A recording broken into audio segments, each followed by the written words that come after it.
The morning fog rolled in off the Atlantic like a living thing, thick and salty, wrapping around my old lobster boat as I hauled traps from the choppy waters of Penobscot Bay.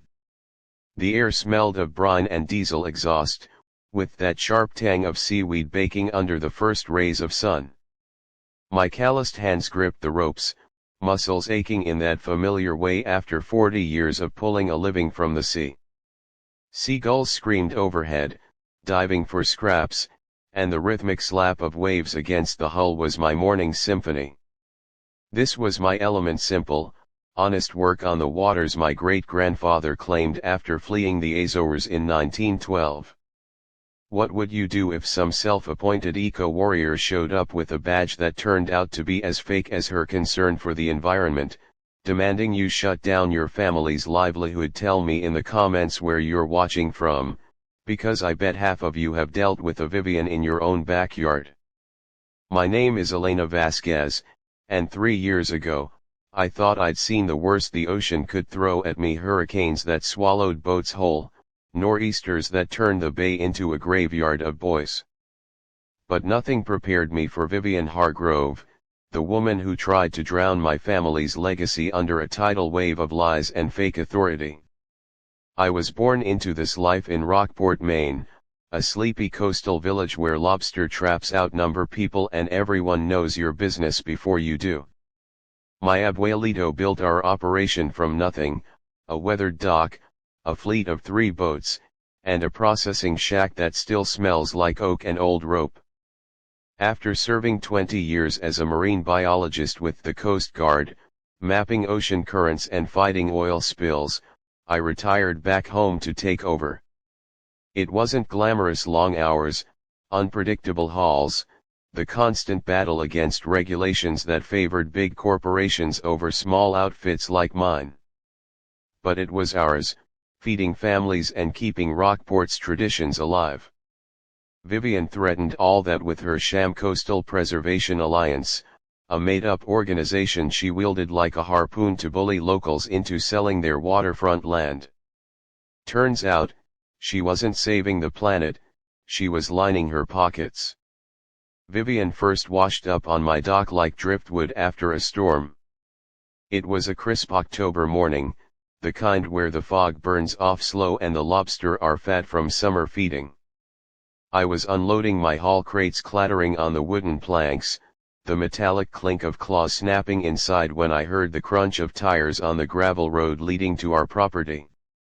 A shiny black SUV pulled up, out of place among the rusted pickups and bait barrels. Out stepped Vivian, 5 feet 8 inches of polished entitlement, wrapped in a designer parka that screamed city money, with perfectly coiffed blonde hair that defied the coastal wind. She clutched a clipboard like a shield, her manicured nails tapping impatiently, and those high-heeled boots, impractical as hell on a working dock, clicked like crab claws on rock. "Ms. Vasquez," she said, her voice all honeyed condescension, like she was talking to a child. "I'm Vivian Hargrove, President of the Coastal Preservation Alliance. We've received complaints about environmental violations on your property." I wiped sweat from my brow, the salt stinging my eyes, and stared at her. Complaints from who? Our operation was spotless, sustainable practices I'd enforced myself, based on my Coast Guard training. But Vivian wasn't interested in facts. She was there to claim authority she didn't have, motivated by greed. I later learned she was a real estate developer from Boston, eyeing Rockport's prime waterfront for luxury condos. My 12 acres of bayfront land stood in her way, a stubborn holdout amid the parcels she'd been quietly snapping up. The stakes were personal. This wasn't just a business, it was my abuelito's dream, passed down through storms and lean years. My late husband, Miguel, had poured his soul into it before cancer took him 5 years back, leaving me to run it with our son, Tomasz, who's studying marine science at the University of Maine. Losing it would erase generations, not to mention the 15 locals I employed, folks who'd be out of work in a town where jobs were as scarce as calm seas in winter. Vivian's alliance was her weapon, a fake non-profit she'd registered online, complete with a website full of stock photos of polluted beaches and a board of directors that existed only on paper. She paraded around with laminated badges and official-looking letters, intimidating people into compliance. Her endgame: force sales at rock-bottom prices, then flip the land to her development firm. But I wasn't rolling over.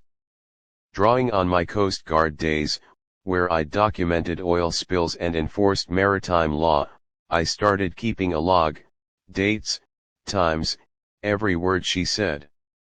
Little did she know, she was about to tangle with someone who knew how to navigate bureaucratic storms.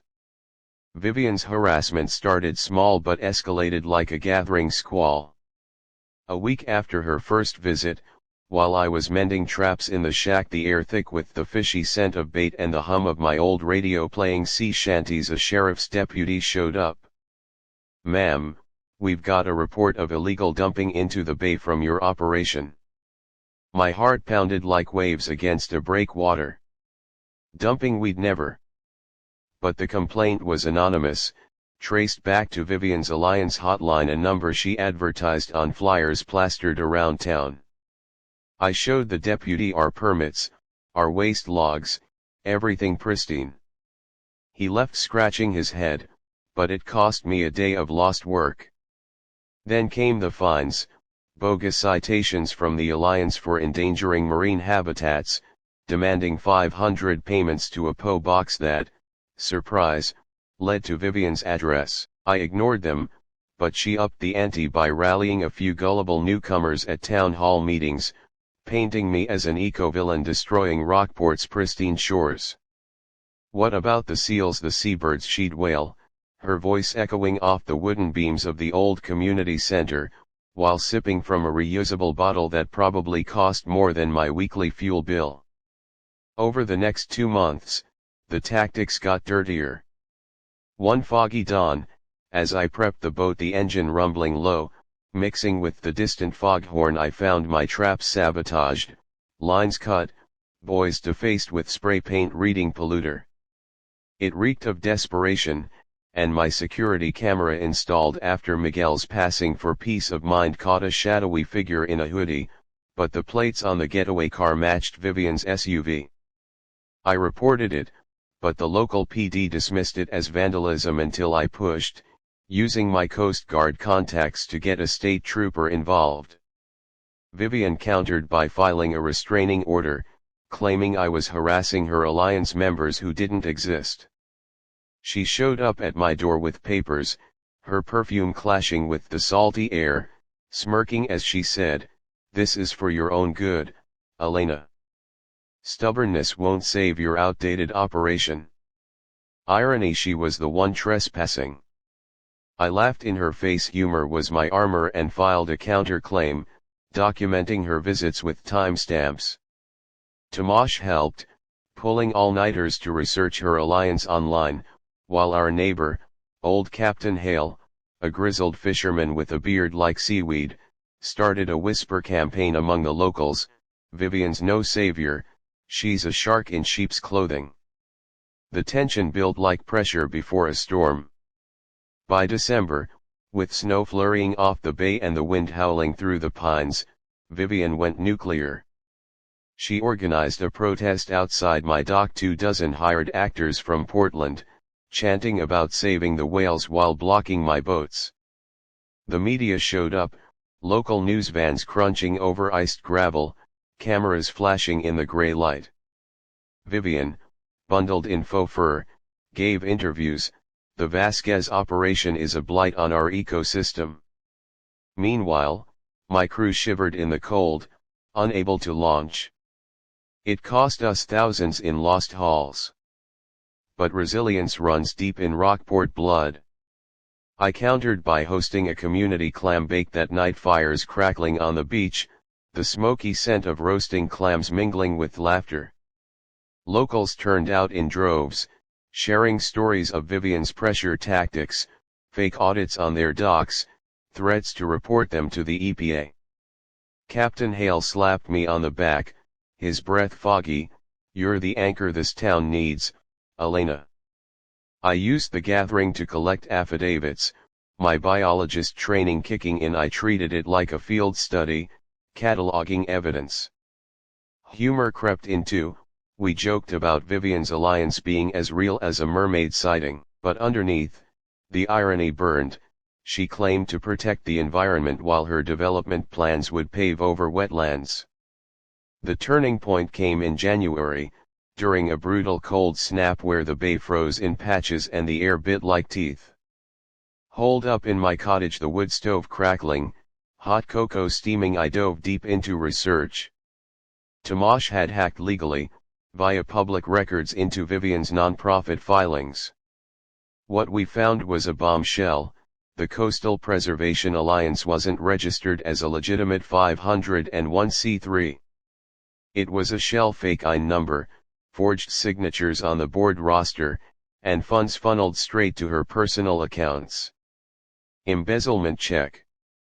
But the real fraud, she'd forged EPA letters, using photoshopped seals to threaten shutdowns. I cross-referenced with my old Coast Guard boss, now at the federal level. Elena, this is mail fraud territory. Get the feds involved. Excitement built like a rising tide. I felt alive, piecing it together like ocean currents on a map. Supporting characters emerged. Lila, the town clerk, a no-nonsense woman with salt and pepper hair, slipped me county records showing Vivian's land buys shell companies linked to her Boston firm. An FBI agent, Ramirez, a contact from my service days, confirmed, this smells like INTE.